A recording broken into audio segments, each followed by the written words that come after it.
Most people think waking up at 5 a.m. is about hustling. They're wrong. In the world of high-stakes psychology, 5 a.m. isn't a time. It's a power gap. It's the only window of the day where you are biologically unreachable. No notifications, no social demands, no reactive behavior. For 7 days, I decided to step into this gap. I wanted to see if I could force my brain out of its consumer state and into a predator state. I didn't just want to be productive. I wanted to see if I could change my dopamine baseline and win the war against decision fatigue. Here is the psychological breakdown of what happened to my mind after 168 hours of waking up before the world. Day 1 was a shock to the system. But here's the science. Your brain operates on a circadian rhythm. In the US, we are a blue light society. We stay up late, spiking our cortisol at 11 p.m., and wake up reactive, checking our phones the second we open our eyes. When you wake up at 5 a.m., you experience something called the cortisol awakening response in its purest form. By being awake before the sun, I was forcing my brain to synchronize with natural light cycles. The psychological shift. Usually, my morning was a reaction loop.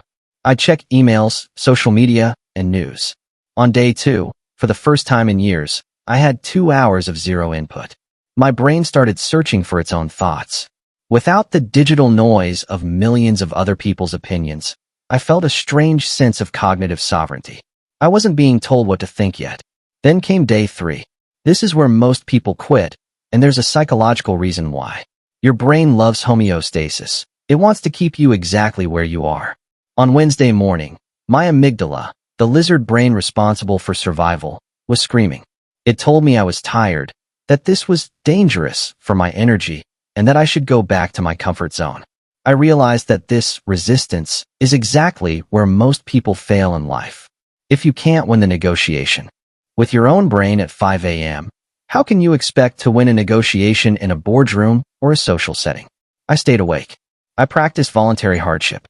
By denying my body the comfort it craved, I was strengthening my prefrontal cortex, the part of the brain responsible for logic and long-term goals. I wasn't just waking up early. I was training my brain to stop listening to its own excuses. By day 5, something shifted. The fog lifted. Psychologists call this the flow state, but at 5 a.m., it's different. It's deep focus. In the United States, the average worker is interrupted every 11 minutes. It takes 23 minutes to get back into focus after an interruption.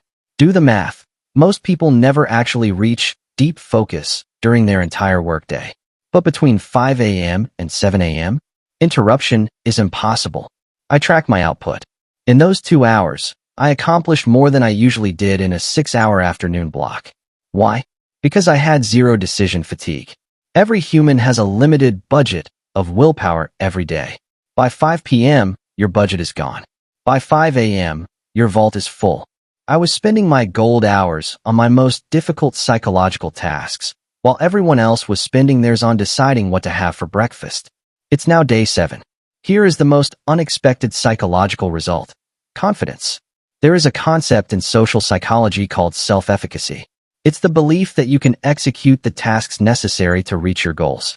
By keeping a difficult promise to myself for 7 days, my self-efficacy skyrocketed. When I walked into social settings at 2 p.m., I felt a power gap between me and everyone else.